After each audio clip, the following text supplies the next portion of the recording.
Well, hello, and welcome to the Coastal Conversations podcast powered by a better Glenn. We are back for the second episode of our podcast this evening, and I am joined by my brother, Bobby Henderson. And we got something special for y'all this episode because it's something that is, Bobby, I would say, birth out of frustration. You know, Yeah. I've heard it said that the thing that frustrates you the most is probably the thing that you're called to do. And for the past couple of years, man, we've been thinking about King Day and what it means, not just locally in Glenn County, but around this nation. And we've expressed our frustration as a team that King Day and celebrating King's life has really taken on something that even King would be like, this ain't me. Nah. this ain't what I'm all about. And so on this episode, we want to talk about King Day, and specifically, we want to talk about his book, which is his last book that he wrote. And usually, people's last words actually mean something because it means that they've reflected on things in their life, and people want to make sure that people understand where they are. Now, he didn't know obviously that he was going to be assassinated in Memphis, but this was his last published work that was actually published posthumously after he died. So the name of the book is Where Do We Go From Here? I think we gave Bobby, did we give us some of these away Yeah. at our book? Okay, for our book giveaway. So he wrote this. He wrote this book in Jamaica, didn't he? Yep. Yeah, he Yep. was on a much needed, probably one of the few vacations that he went on in Jamaica, and wrote this book. And as you read this book, as you go through this book, we're going to look at some quotes tonight. As you read this book, you got to get this impression, Bobby, that what he wrote in 1965 ish is timeless. Because as we're reading it, we're like, that's still going on today. It's still Right. going on today. That's one of the things about being kind of this prophetic witness that calls out to culture and society. A lot of the words are absolutely timeless. So, Bobby, here's what I want to do. I want to get your impression on this, man. What is it that frustrates you the most about King's legacy in the U.S.? Let's just start there. I think for anybody doing the work, the most frustrating part is how his legacy gets narrowed to an impromptu speech, um, and how it doesn't reflect the entirety of the work, the span of the work, um, the the granular details of the work, Hmm. and uh, people take a snippet from a speech and make it an an opportunity to minimize everything else that is necessary in this moment. And on top of that, people will say, this is not what Dr. King uh, fought for, when in fact it It is is entirely exactly what what he he what he fought right. for. That's the thing that blows my mind. The reason Martin Luther King is in Memphis, the Yep. reason he's there, isn't about the things that many people would say this is what he fought for. He's actually there about wages and economics and black men in Memphis not being paid a fair wage. And as we have these conversations about fair wages, the first name they'll bring up is King. This ain't what King fought for. He wanted little black boys and little girls to be holding hands around the Washington Monument. Yeah. We want kumbaya. We Right, don't right, want right. fair labor practices. No, so I guess the question is, how is it that we recapture the true king? I think the biggest thing that we have to do is is study, right? And Mhm.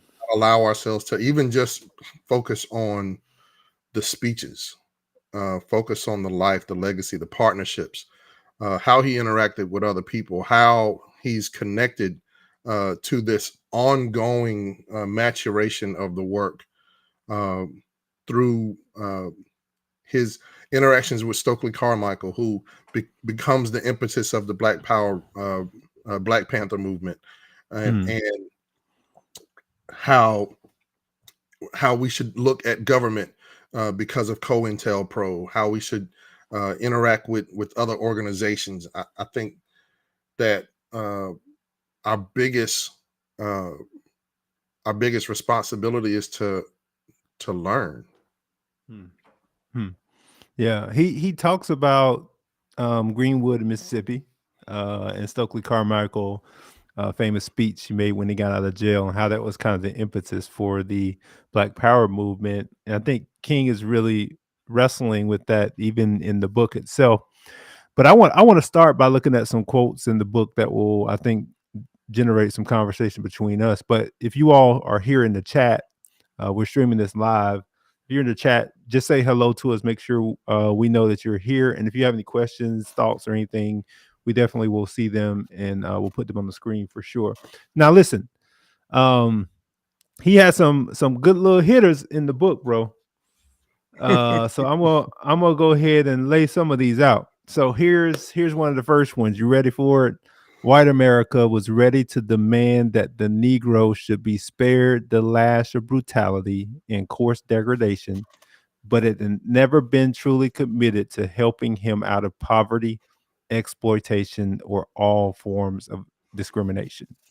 Now, context. They saw what was happening in Birmingham and they said, oh man, we can't have people beating people on live camera. That's where the buck stops. But King says once that was over, there was never a true commitment to helping the Negro out of what was really beating them down, which was poverty, Right. exploitation, and discrimination. Now, here's the crazy part, because this is 1965, right? If you fast forward to 2020, Bobby, and you see what happened in the wake of what happened even in our own community with Ahmaud Arbery, George Floyd in Minnesota, Breonna Taylor, you saw the same thing. Oh, what I see on camera causes me to do something. I got to do something. But the commitment, the full commitment wasn't there. Because here we are 3 years later and we're looking for those same allies, and where they at? Where y'all at? And I mean, the George Floyd policing reform bill is still on the Senate floor and has yet to even get a vote. Not right? even a vote, man. So I mean, the commitment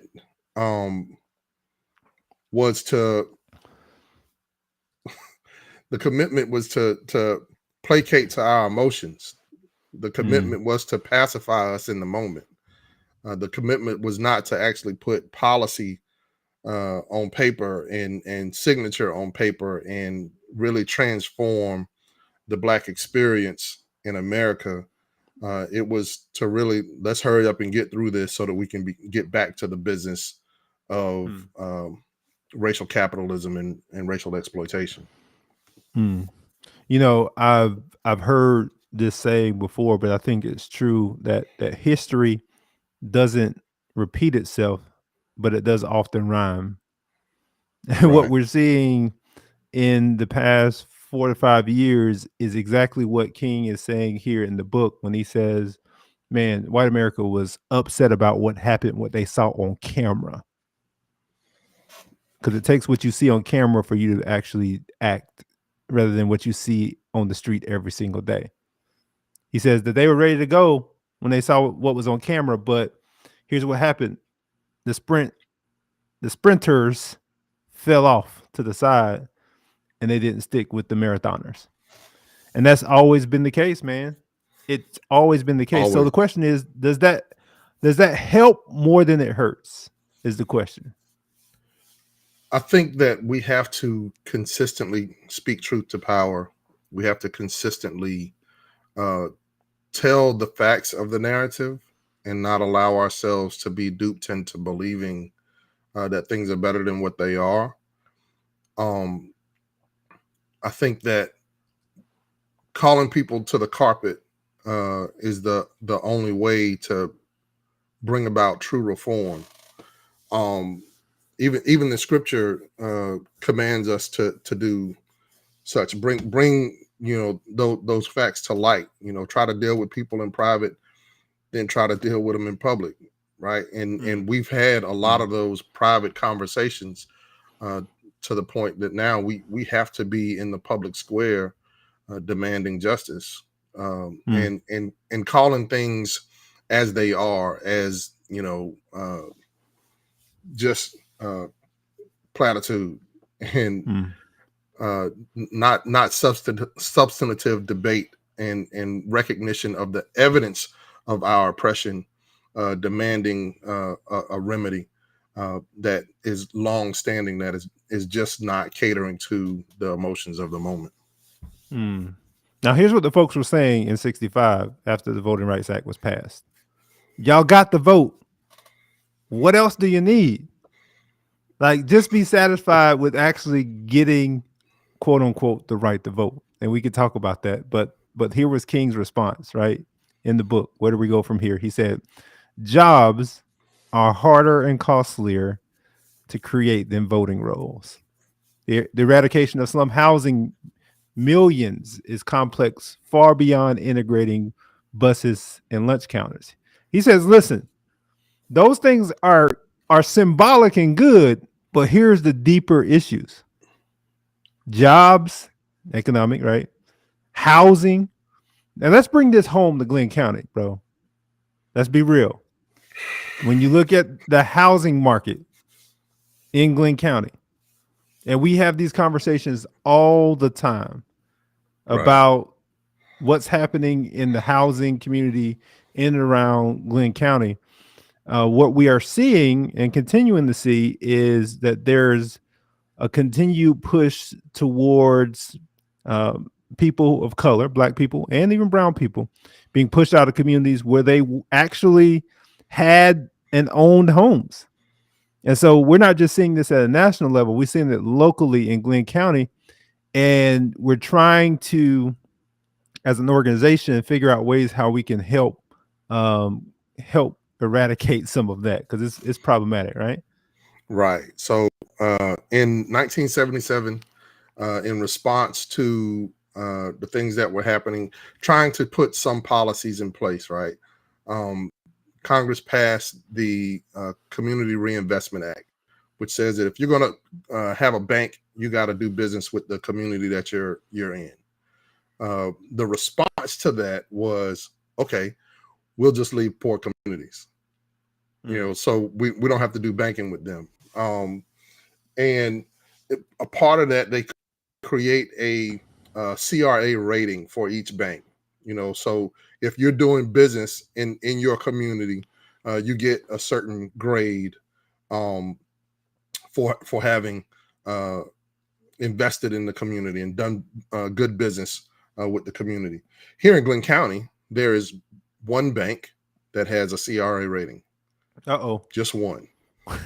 And its CRA rating is a failing grade. We'll just say that. It's a failing grade.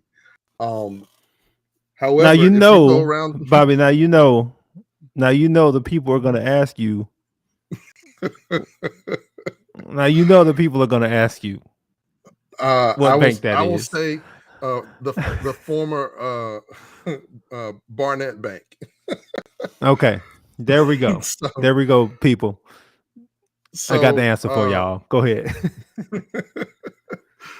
So when you talk about, what happens in place of getting real banking relationships so that you can have access to the capital to reinvest with businesses and houses and all of the other things that that you need access to capital in order to build a community for. Instead of getting banking, we got a bypass of banking. You got pawn shops. You've got title pawn. You've got lending institutions that bypass it by calling themselves finance companies, right? So they don't have to adhere to the deposits versus lending standards. They don't have to adhere to the interest standards, and they steal money from the community through interest rates. That's through right. charging people 26% interest. So you have buy here, pay here car dealerships where, you come get a car here. It might last, 3 years. It might last 4 days. And Georgia doesn't really have a real good lemon law. So people get stuck, and it just perpetuates itself so that people can't really build their community because they don't have access to the capital, because the immediate remedy, the thing that's closest to them, is exploiting their position as well. So I mean, how do you get out of that? Yeah. And so we're talking about the exploitation that's happening even in Glenn County. Listen, I call the Altama corridor the revolving door of businesses. So right there around Brunswick High School towards the northern side of Altama, man, some people just can't stay in business. But I'll tell you one place that's been over there. Listen, that pawn shop, they're gonna get that bread. They not going nowhere. And that says a lot, though. That says a lot, because the exploitation is real. Because when we were in school decades ago, that pawn shop has been there and continues to remain there, although all the businesses around it continue to flop in and out of places. That spot there is going to continue to get that bread, get that money. Back when because there's cash. There you go. There you go. So listen, here's the next quote from his book. If y'all are just joining us, we're looking at Martin Luther King's Where Do We Go From Here? The last book that he wrote in his life before he was assassinated. And it really captures the true king. We think so.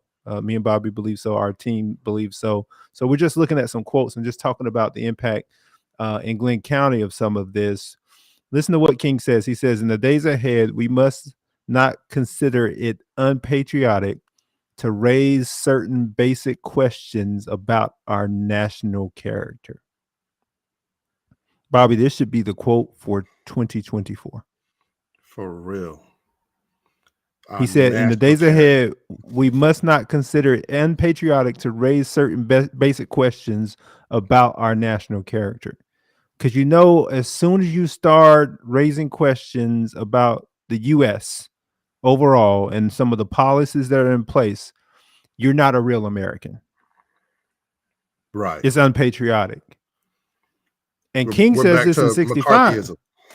Right. King says this in 65. He says, hey, we can't say it's unpatriotic for us to want to raise basic questions, because it raises the morality in our country for us to raise those questions. Because we're talking about our national character now. And so I think in 2024, we're going to get some of those same pieces of feedback. Oh, you can't talk about that, man. That's un-American. Hello, January 6th. Come on. Come on. Hello, January 6th. You want to talk about un-American? How about that? How about that? Those who have been that have maintained the integrity of their 4th through 8th and 14th Amendment rights through the adjudication process, they have gotten their trial by jury. They've been pronounced guilty. They are serving their sentences, and the leading candidate calls them hostages. Hostages. We're talking about the leading candidate, not some fringe candidate. And listen, let me tell you something. We are politically homeless. personally. For real. Both me and Bobby can For say real. that just from a personal perspective. ABG is a 501c3. We want to make sure y'all know that. But even in our political homelessness, as we are able to critique all sides, to be able to hear that from somebody is just outlandish. But it just goes back to the sense that King is right, man. In the coming year, we got to understand that there are going to be calls for patriotism that don't necessarily align with what the ethical standard should be in our country. And you need not to be afraid to speak up because people are calling you unpatriotic. That's what he's saying. Because we're calling, when you do that, you're calling our nation to a higher standard and a national character to a higher standard. And I mean, you're talking about the platforms that have been why we've transformed as a country throughout its process, right? People tend to believe that at the close of the Revolutionary War, we instantly got a constitution, when that's not factually accurate. Popped up. I mean, they were kind of fighting a war. For real. Farmers was like, these rich folks is getting in our pockets and we shall not have it. So they rebelled and they forced the conversation to say, okay, who are we going to be as a country from this point forward? That's right. Right. When the Democrats and the Whigs, neither one of them had a platform that was representative of the totality of the character of the country. This new party forms. The Republicans that say, we want to say, you know what? Slavery just ain't our thing. We don't think that it is conducive to our progress as a country. So every step of the way, there's been these challenges to the character of the nation that has forced us to become different than what we were before. And, like you said, John, we are at the precipice of that same decision of who are we going to become after? Where do we go from right here? From here, man, let me tell you, this year is going to be very telling about what direction we're heading in terms of how we want to go from here and where we want to go from here. And one of the things that I think he said that was really important in the book that I think we need to touch on, and he paints these vivid pictures. He says, and this book is Where Do We Go From Here? We mentioned this earlier, but anybody who's just joining us, this is King's last work. It says, Negroes hold only one key to the double lock of peaceful change. The other is in the hand of the white community.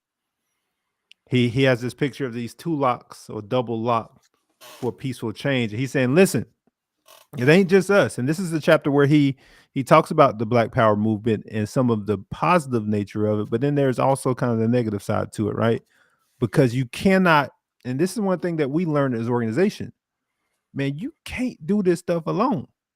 No. You need other folks in the community to walk hand, lock, and step with you to make this stuff happen, man. And he's saying, hey, we only got one key. And the other is in the hand of folks who need to be or should be allies. But here's the problem. The cameras are gone. No more water hoses, no more dogs. And because of that, 3 years later in Glenn County, after 2020, we sitting here with one key, and the other folks in the community now have become apathetic. And just gone. Joker's just done. Just nowhere to be found. Not just apathetic, y'all off the disappeared, like ghosted. Like where are you? When you have all of these elections, we've had several elections since 2020, and people stepped up to say, I want to represent the community in this political seat. And then a year later, you can't put your hands on anything that they've done once they weren't chosen by the people for that political role. But there's plenty of work out here to do. There's plenty of work to do, so the same goes for everyone who patted themselves on the back to say, we stood tall. We didn't tear up our community, even though, there's a lot of other reasons why there were no riots here. Chief being we are a working poor community and people had to go to work. But you can't be out in the streets. You got to be at the job, man. Can't do it.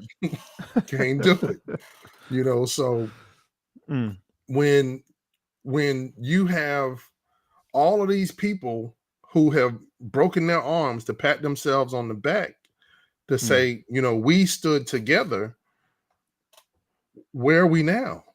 When 97% of our population is working.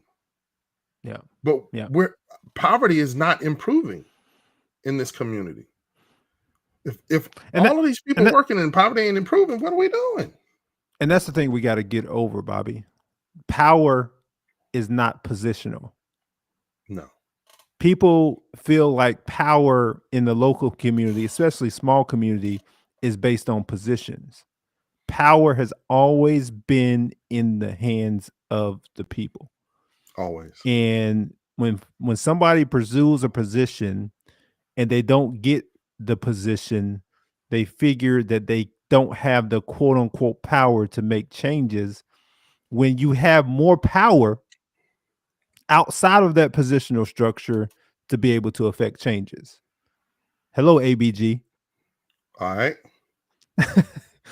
I'm just saying, I think we got to change our mindset around what it means for you to have power, because the people's collective power is much more powerful than anybody that's sitting on any commission, anybody sitting in any position of power. Do we have to work with those people? Yes. But guess what? You elect those people. Right. And when them people know that you elect them people. 5 people had the vote on what to do with a Confederate monument standing downtown. They didn't make that vote of their own volition. It was the more than 100 people that showed up and say, hey, it's got to go. It's got to go, or you got to go. So you decide who it's going to be. Yep. And I think that's one of the things that we got to move away from. We have to understand. The one thing that frustrates me the most, especially with our local elections at the municipal level, is that a lot of people don't understand that the mayor of Brunswick, Georgia, in our community, has the same amount of voting power as a city commissioner. So when you have 12 to 13 people run for mayor, and then you're trying to figure out who's going to run for the city commission seats, people don't understand the structure.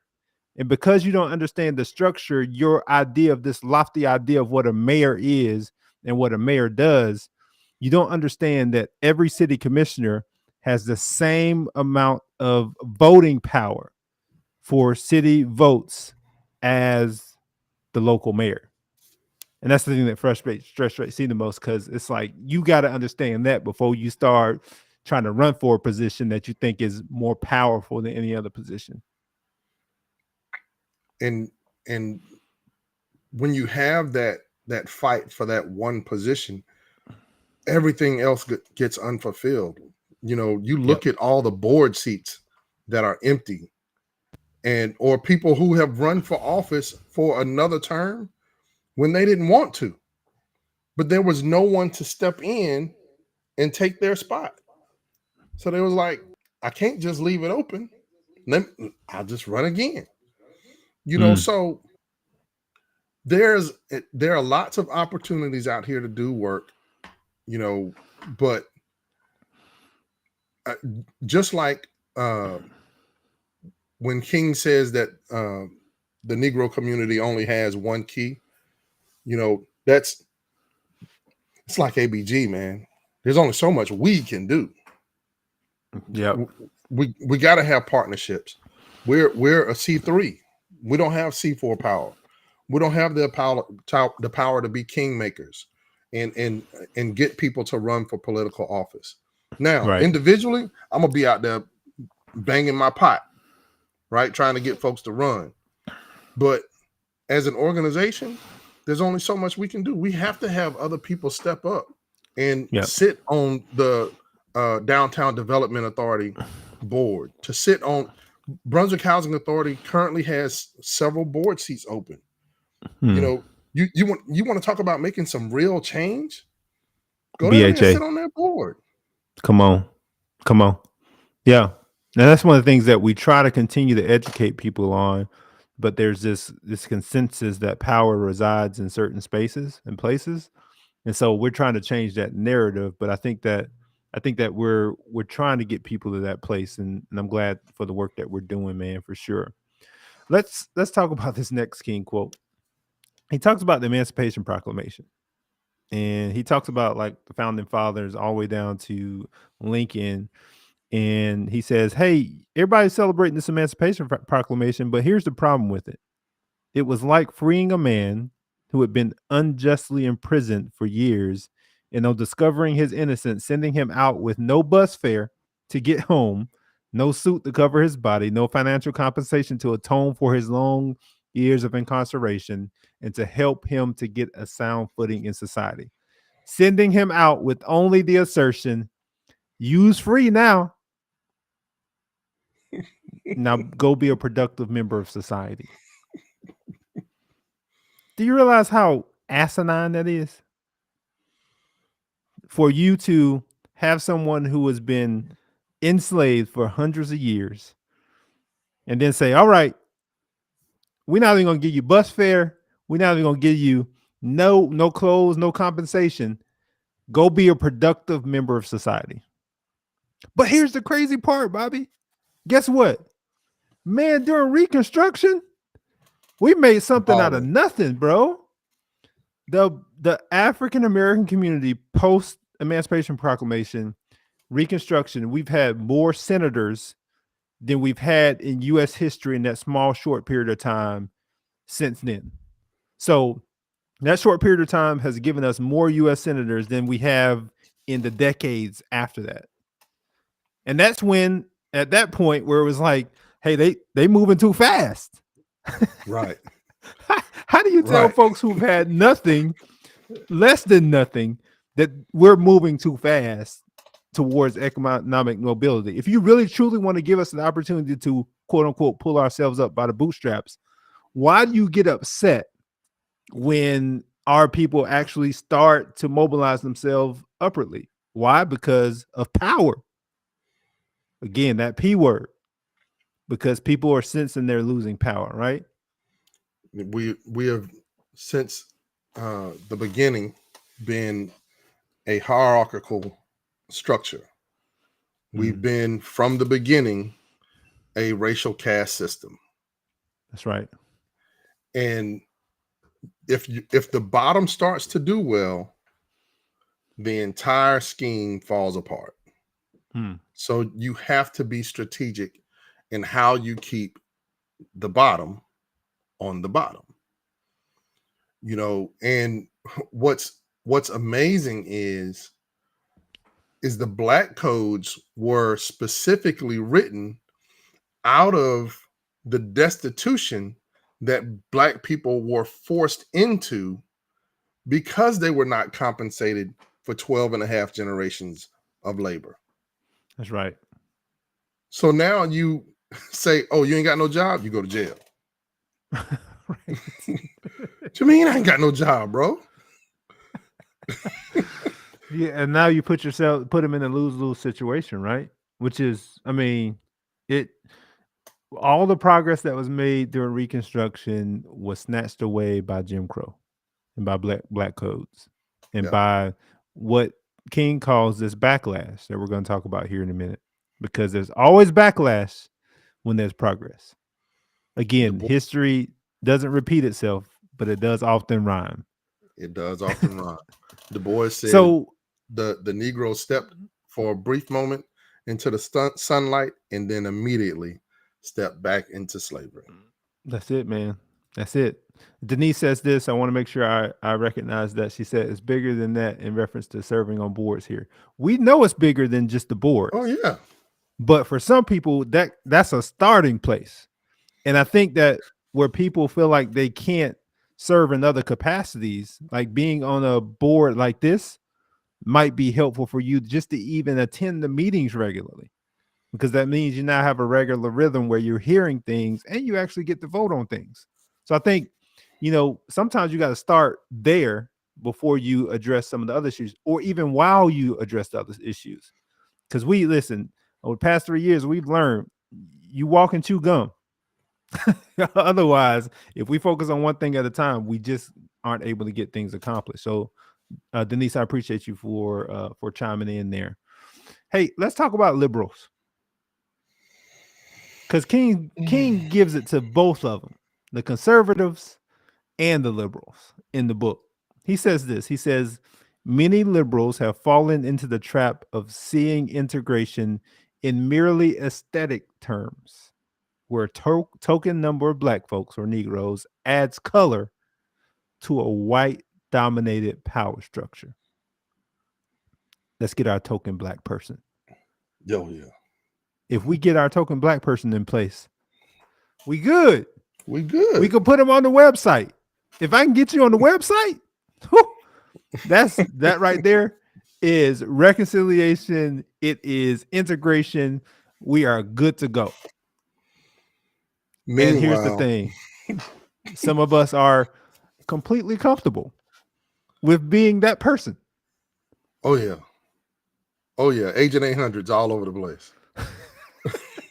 All over the place. I'm the first Black FBI agent. Bet. What you want me to do? I want you to infiltrate and destroy Marcus Garvey's movement. So there's a difference, Okay. Bobby. There's a difference between putting a different voice in the room and putting a different face in the room. Mm-hmm. Because different faces don't always reflect different voices. So just because somebody has a different face doesn't mean they're going to bring anything new to the table. And I think that's the one thing that a lot of people, including liberals, as King said here, a lot of people make a mistake because they see a different face in the room. Hey, we got to get somebody who's Black, who's brown, who's whatever in the room, but they don't bring a different perspective. You're still in an echo chamber with somebody who just happens to have a different hue of skin. I talked to my pastor today, talking about ABG and how, we're going to work really hard on getting our leadership development model off the ground, and just saying that the corporate leadership structure and leadership development model does not fit in the Christian narrative, because in the corporate world, you serve up, right? You want to make your boss happy, so that you can advance. It's about self-ascent. But in our world, both in the church and in the nonprofit world, in the world that we live in the equity space, you serve down. It's about putting other people in the best position in order to advance them, not yourself. And what happens is when they get the right face in the room, those faces are happy with advancement of themselves. That's right. I moved on up. To heck with everybody else. And then you get, now I'm gonna sound like I'm choosing sides, but I'm just telling the truth. You get Clarence Thomas, who was a beneficiary of affirmative action policy, who then begins to deconstruct affirmative action policy, because he's got his, right. He got his chip. to heck with everybody else. So you start to tear down the bridge that brought you over. And those people oftentimes are worse than the people that they're going to shuck and jive for. Wow. That's crazy. So here's the thing that even plays out in film and TV too, man, that you brought up, because there's two different distinctions. You said there's an upward mobility, like, hey, we look up, whereas organizations that are really serving communities look down, right? And so 70s TV in the Black TV space dominated by Good Times. Ain't you happy we got them? Good Times. But then Jefferson's moving on up. Upward mobility. They wanted to give us this narrative that now we're trying to move towards upward mobility. Forget all the other ones. We the bougie Black folks with the deluxe apartment in the sky. So even in the stuff that we were taking in, demonstrated to us, hey, it's about me moving up, as opposed to the community, me coming down into community and serving the community. That's one of the things that we're huge at with our organization. Look, it's not about us. It's about the people, and us being around the people, with the people, understanding their needs, as opposed to us trying to figure out how we can mobilize ourselves upward.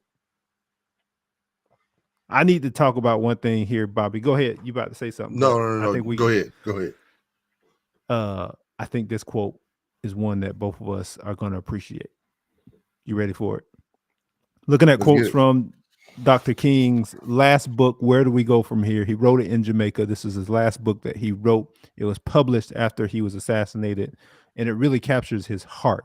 Listen to what he says. If the church does not recapture its prophetic zeal, it will become an irrelevant social club without moral or spiritual authority. Bobby, and here we are. I told y'all I was going to get back to the church, and King helped me to get there. And here we are. Because our last episode, we talked about the importance or the absence of the local church around organizing and movements. And King is actually experiencing the same thing. Here's a leader, pastor, Southern Leadership, Christian Leadership Conference. There's a zeal that was missing, though, he said, this prophetic zeal. And I think the same thing is happening today, because I think some people in the local church space spell prophet in different ways. Prophet, Prophet, or prophet, Profit. I don't want to be involved and or actively engaged with people that don't understand the true prophetic voice of the church, Prophet. Because what I see on the side where it says Profit is a side that we've been exploited from for decades. And again, it just has a different face on it. There's no difference between church leadership that profit off of people than slaveholders who enslaved Africans 400 years ago. Here's an interesting tidbit, and y'all can look it up to verify my information. The Word of Faith movement was implicated in the depth of detriment of the housing market crash in 2007, 2008. Correct. Because there was this push toward home ownership and lavish living that people went out based on the prophetic word that they received in church, celebrated getting a loan that they could not afford, and then attempted to, by faith, their mortgage. And Black people still have not recovered. Now they by default they mortgage. Right. Right. Right.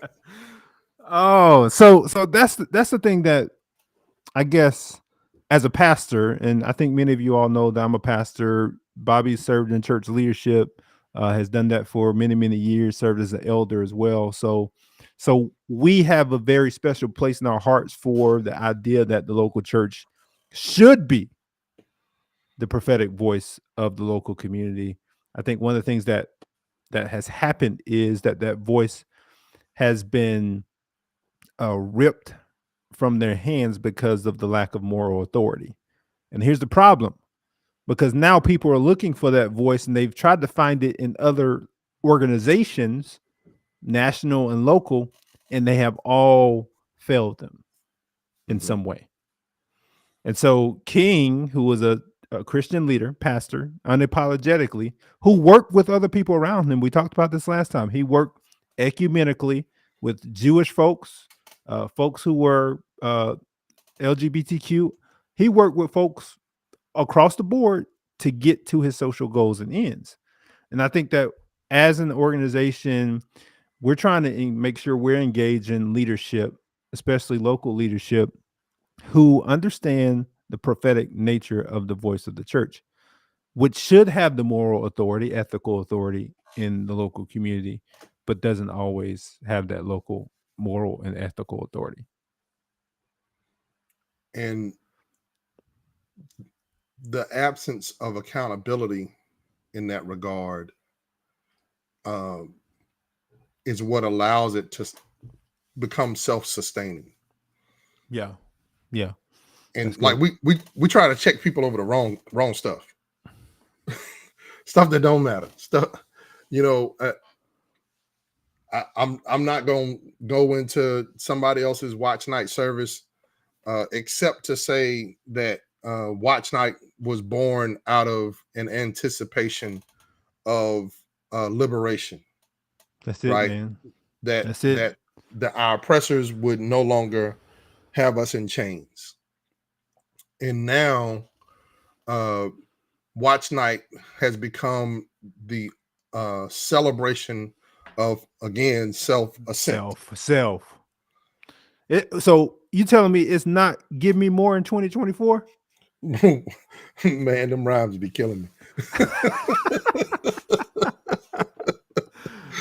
Man. But so I think we are joking about it, but it really is something that we got to think about as a community, because not only do we have more nonprofits per capita than any other city, we have a good number of churches that are nonprofits in our city, in and around our city. And if the church is really going to recapture its voice, it needs to understand that it needs to be both prophetic, prophettic, and not prophet. Right. Profit driven. You look at the birth of the Black church tradition. It was an ark of safety, from hush harbors to the Gullah Geechee culture that incorporated, I know y'all don't want to hear this, but incorporated African spirituality into its Christianity.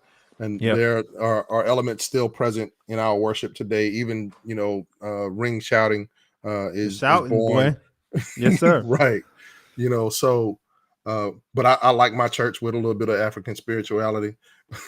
So, but after emancipation, you talk about the birth of public education was in churches, the birth of Black intellectualism being catered to, and institutions being erected in order to house and mature Black intellectualism with HBCUs. This is the history of the church. Where is that voice now? Right? If institutions are failing, if the public institution of education is failing, and if it's failing Black people more than it's failing other people, Yep. where is Yep. the prophetic voice of the church? Yes, sir. No, that's good. So let's talk a little bit about that in light of civil rights organizations. And here's the last quote that we're going to look at from the book. He says this: many civil rights organizations were born as specialists in agitation. I like that phrase. And dramatic projects. They attracted massive sympathy and support, but they did not assemble and unify the support for new stages of the struggle. Oof. Did y'all hear that? Many organizations were born as specialists in agitation. Hello, 2020, Glenn County. Bullhorns, marches, and dramatic projects. They attracted massive sympathy. Everybody was looking at Glenn County and support, but they did not assemble and unify the support for new stages in the struggle. I hope y'all understand that there are multiple stages of this pursuit of equity in our community. There are multiple stages that requires multiple strategies, that requires year over year work. Bobby, guess what? We're never going to be finished with the work that we do. Never. That's why we're constantly investing in the next generation. That's why we're investing in these young people, man. And I think the momentary specialist dramatic projects that he talks about, man, as soon as I read that, I'm like, he's like in our back pocket, because so many folks, I mean, I would like to know how many nonprofits were born in 2020 that are still doing work. Because I'm looking at defunct websites. I'm looking at stuff that has old information on it. No new projects, no new events. They got massive funding around stuff. And now the question is, where you at?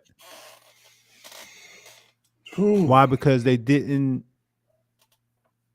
plan for new stages in the struggle.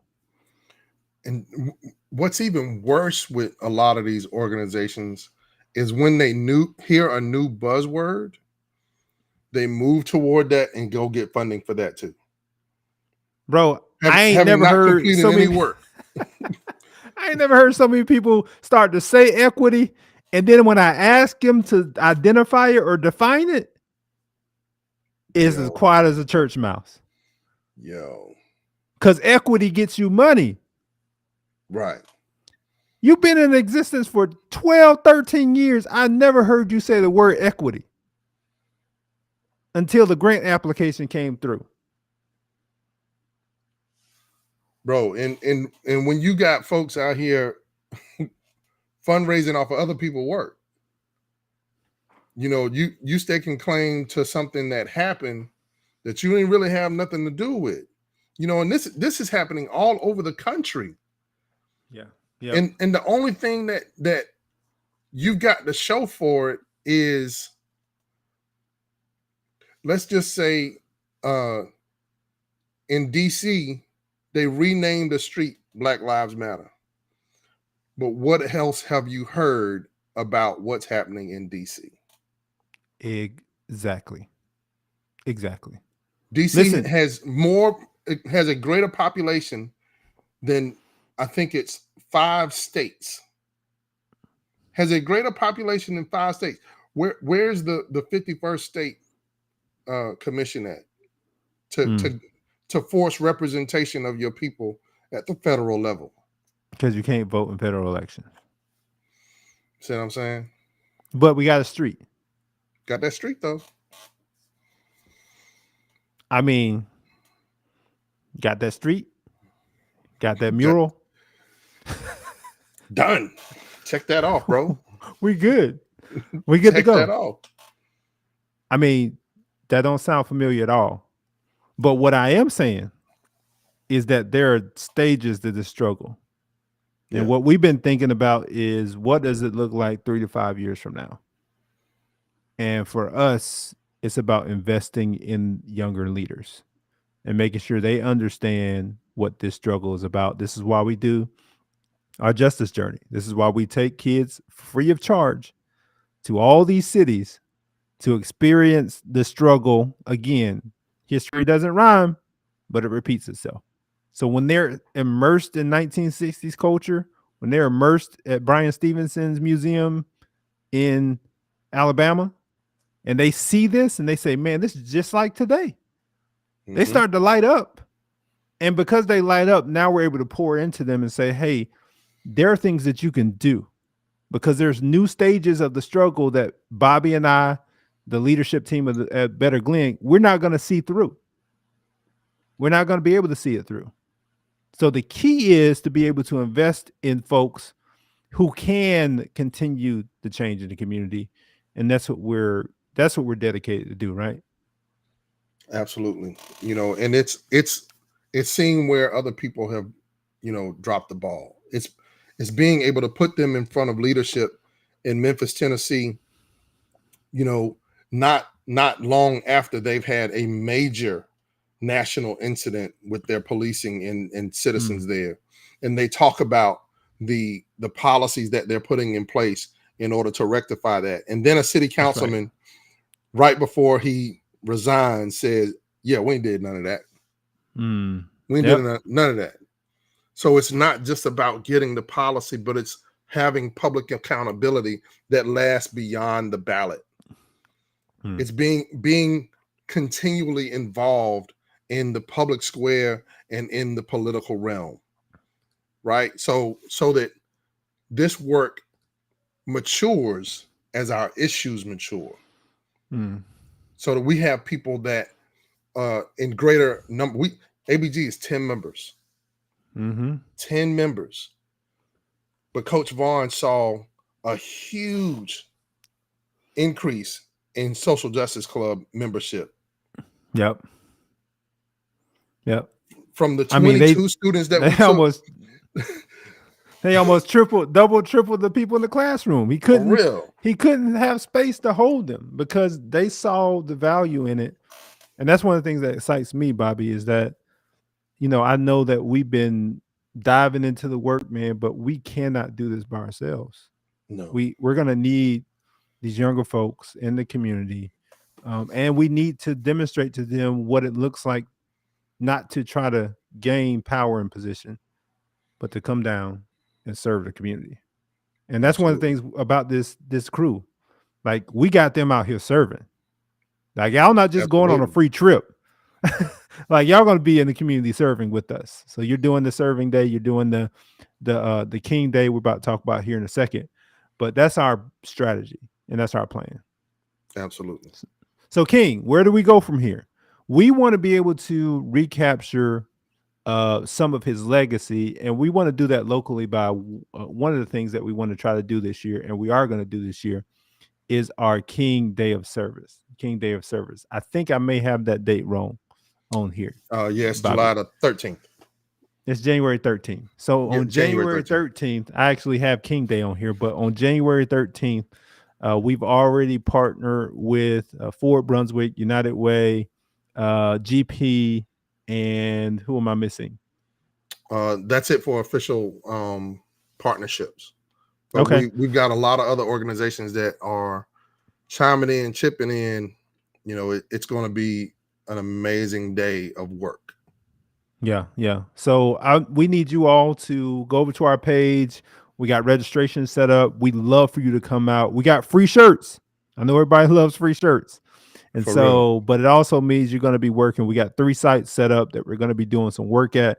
We think that this honors Martin Luther King. We love everything else that's going on in the community that day, but we've touched base with the other organizations. This does not conflict with those things. It actually serves as a supplement and helps to be able to lift up what it means to be a better, beloved Glenn County. So we want to make sure you guys get that information. And then also, I always want to remind you that we got our justice journey coming up in June 16th through 22nd. Make sure you save that date, Justice Journey 2024. Not telling you where we're going yet because you know what I'm saying. We want to make sure it's a surprise. Norman says you all are doing an amazing job. Thank you, Norman. We appreciate that. Bobby, I want to make sure that we recapture the legacy of King. We just saw it on one of these slides, but we went to Morehouse College just this past Justice Journey. I'm a graduate of Morehouse College. King is the reason I went to Morehouse after reading his book, Strength to Love. And I've read most, if not all, of his work. And I want to make sure that what we're doing locally in Glenn County reflects his legacy. I want to thank our sister Shamika, who wasn't able to be with us tonight, for leading this charge. She actually started this ideation around the day of service, and she's been the one that kind of been driving it. So make sure you all plug into that. We'd love for you to be able to plug into our efforts there. And also make sure that you all are able to follow us on all socials. You know where we at on Facebook mostly, but we got an IG, we got a Twitter. Make sure you follow us at A Better Glenn on all those platforms. We'd love to be able to connect with you all there. In February, we're going to be doing some reflecting.